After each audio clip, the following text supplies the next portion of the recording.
دوستان عزیز، در اینجا محمود خان پیشنهاد کردن که ما یک بخشی مخصوص گذارانیم. این بخش واقعا هم فکر میکنم که شوخ‌آور میشد و تا یک اندازه خنده‌آور. از کدام لحاظ خود حاضر محمود خان برای شما قاعده‌اش رو میفهمونند و فکر میکنم همگان شرم نداشته، جدی نشده اشتراک میکنیم. مرحمت. خوب.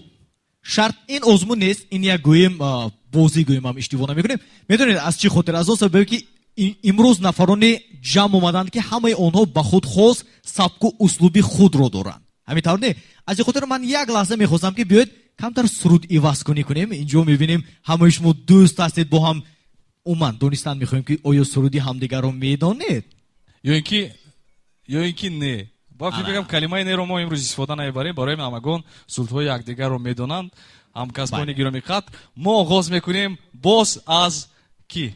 از رستم عظیمی. از رستم عظیمی فرق آغاز ندارد میکنیم. سرودی کی نباشد ما از شما میخوایم. یک سرود که فراموش نمیشه دوره کودکی بود، در تلویزیون بودن از استاد حسن کمال بود. قدت بلنده یار قدت بلنده، میانی ابروانت خالی کمنده.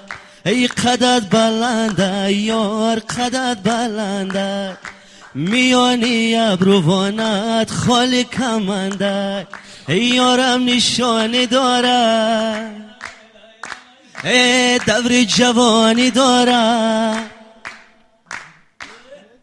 چشمش خماره داره، چشمش خماره، ای چشمش خماره داره، چشمش خماره. قصدکای شما در اینجا نفر نوبتی دبیربک اولیموف نیست.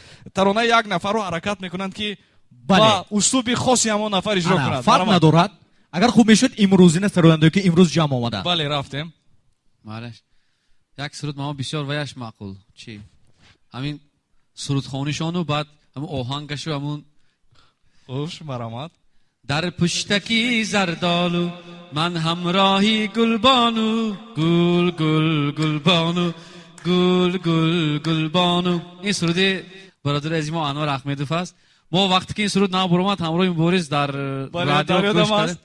همه خیلی زمزمه کردم. همون باز در یادی ما مونده بود. برای همین سرود برای شما زمزمه کردم. بهترین خرسکای شما.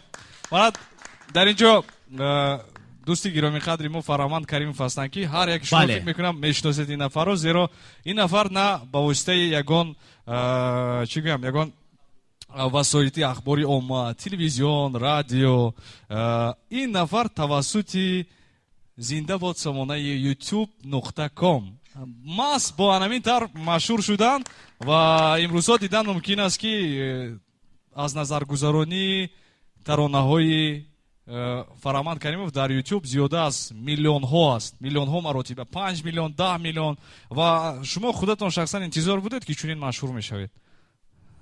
راستی گپ در موبایل دخترکانی تا 14 ساله 16 ساله سلامت باشید. راستی در دورترین گوشه تخیلات ما نبود که سرود ما چنین موفق میشود. سلامت باشید. بد نباشد من یک شعر میخونم، یک سخن میکنیم بعدن. چو بهار می بیایم همه گل همه ترانه، زی بهار می سرایم همه گل همه ترانه. نفره اگر بپرسد که به چند می درایی، به 1000 می درایم همه گل همه ترانه. بگذار نشستی ما جمع آمدن صنعتکاران، تمام نشستی ما پر از گل و پر از ترانه باشد. برنامه یک روز یک شخص 2 سالگیش را دیدیم، بگذار 1000 سالگیش را بینیم. سلامت باشید. خب من راستی یک ترانه زمزمه میکنم از خالد جان یوسفوف که با من بسیار همین تاثیرات خود را گذاشته است. همون سرودی همین کس متن از استاد آذرخش باشد.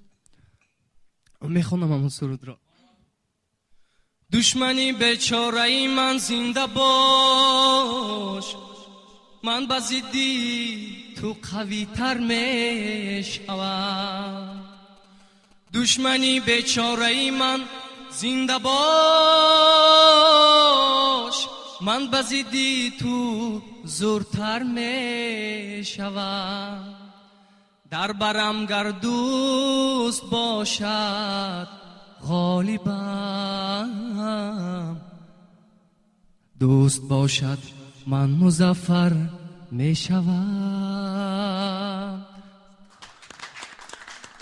ташаккур. медонед инҷо як нафар хомӯш аст. як нафар хомӯш аст ки мо хомӯши анамо нафарона мехоҳем ки набошад. Гуласал Пулутова. чаро ки хомӯш ҳастед? шумо аст ки суруд месоред марава. این سرود بسیار سرودی دوست داشته دخترچه من است. وقتی که از تلویزیون می رود همراه رقاصگان و رقص میکند. به نظر یارم ایاره نگهت مست و هوشیاره. به نظر یارم ایاره نگهت مست و هوشیاره. همین سرود را دوست می‌داریم ما.